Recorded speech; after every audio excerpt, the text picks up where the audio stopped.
Right behind me, the names of the 40 brave men and women that lost their lives on 9/11 are engraved forever. Week 2 of the Chauvin trial, and it was an intense day in court. They brought to the stand the ER doctor who performed life-saving measures before declaring Floyd dead. This is a battleground state, and we're definitely proving it in this election. I'm actually here in DeKalb County. This is one of the counties where they're still counting the votes. Halloween is just 6 days away, and families nationwide are planning to celebrate. Once those migrants are in the U.S., teenagers are helping them travel from one destination to another for thousands of dollars. This here is Willow the Sloth. There are longer lines and even longer wait times, and that's because TSA is understaffed. What that storm did leave behind is strong winds and high surf. You look like you're ready to go camping yourself with that guy. Hey, Jayla. A lot of frustrated people here. Over the past 5 days, they've had to cancel nearly 1,000 flights. They have to be able to support COVID-related deaths and everything else in between,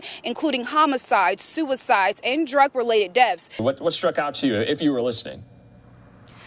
Yeah, of course, I was definitely listening, and that struck out, but it also struck out to me a lot of the questions that popped up in that press conference were about the private companies. Will private companies start requiring that you get this vaccine? And, you know, President Biden didn't have a clear answer for that. Now, Hurricane Sally is expected to make landfall sometime tomorrow morning along the Alabama-Mississippi border.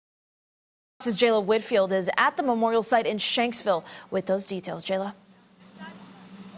That's exactly right. Flight 93 crashed just a few feet from where I'm standing. And right behind me, the names of the 40 brave men and women that lost their lives on 9/11 are engraved forever. This small town community tells me they will never be forgotten.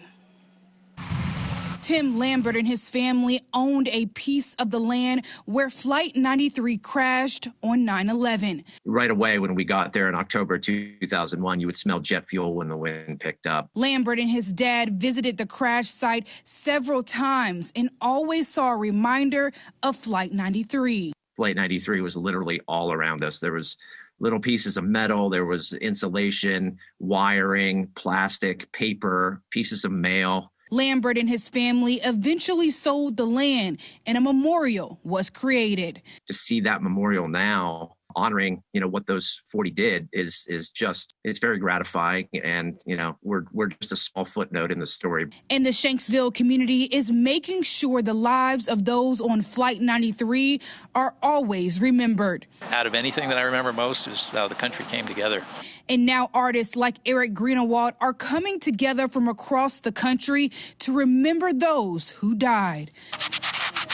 There's a lot of people who are coming here for the very first time. They're on the 20th anniversary. And what we're able to do here is their first exposure to who those heroes were. Community members say they are thankful for the thousands of lives the crew and passengers saved. In 25 minutes, they basically found out what was happening, realized that they were facing a dire situation. And then they did something amazing, like very American. They got together and they held a vote on what they should do. And they decided to fight back. President Biden will be visiting the memorial site tomorrow along with the First Lady. In Shanksville, Pennsylvania, Jayla Whitfield, Fox 5 News. 63-year-old Anthony Quinn Warner is the primary suspect in the Nashville bombing. Warner died and 3 others were injured on Christmas Day. Authorities say they don't know Warner's motive, but his neighbors tell me they never could have expected something like this to happen. Very surprised. It puts me on a little bit on edge, wondering, maybe I should know my neighbors a little better than what I do.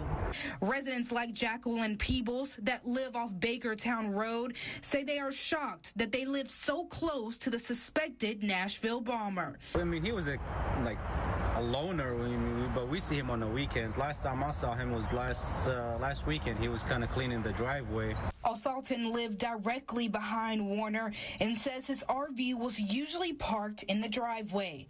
So usually the RV is parked right there in that spot? Right there, yeah, and the cameras are facing the RV. There are several cameras on the property where Warner lived. The RV usually parks up front right here, but about a month or so ago, he moved it to the back. Authorities have confirmed that this is the same RV that exploded on Christmas morning and ruined dozens of buildings and businesses in downtown Nashville. I had seen the RV there, but and then I didn't see it for a while. Warner's former neighbors say they didn't see this coming. Our kids and most of the kids next door to play right next to his RV all the time. Over the weekend, federal agents raided the home where Warner lived. Authorities are still investigating, but they believe Warner acted alone. I am confident in the team we have that we will get to the bottom of this. The explosion also damaged an AT&T building in the city, causing several outages. AT&T says most of those outages have been restored. In Nashville, Jayla Whitfield, Fox 5 News. Childless families forced to tighten their belts under COVID lockdowns this year while they're finding their holiday gift list. Doesn't fit into their budgets this year. Charities that collect and distribute donations say they have received more requests for help now than ever. Jayla Whitfield has more. Boxes that are usually filled with donated toys are sitting empty. The need is 10 times what it was last year. I mean, it's unreal. Sherry Carney with the Atlanta Toys for Tots says the coronavirus has affected them in every area. From the volunteers, from the number of events that we have, from the number of toys that have been donated. Toys for Tots has 816 campaigns across the country, and the Atlanta campaign is the largest. Last year we distributed almost 850,000 toys, and this year our campaign has distributed about 225,000 toys so far. Carney says volunteers are down too. To get the toys in is one thing, but then we still have to sort them and we still have to bag them. We still have to get them out the door. Sergeant Dominique Jones is a Marine who helps during toy donation events, but those are down 2/3 from last year. For the most part, we've seen a decline in a lot of giving from different organizations. Local organizations like Lift Up Atlanta are struggling too. Some families have never asked for assistance, and they are actually asking for donations. Garner says they're going to do their best to help every child that they can. You don't want one child to go without, and other kids have. But if organizations don't receive more toy donations, some kids may be out of luck. Unfortunately, unless we get the donations in, there will be some children who go without Christmas this year.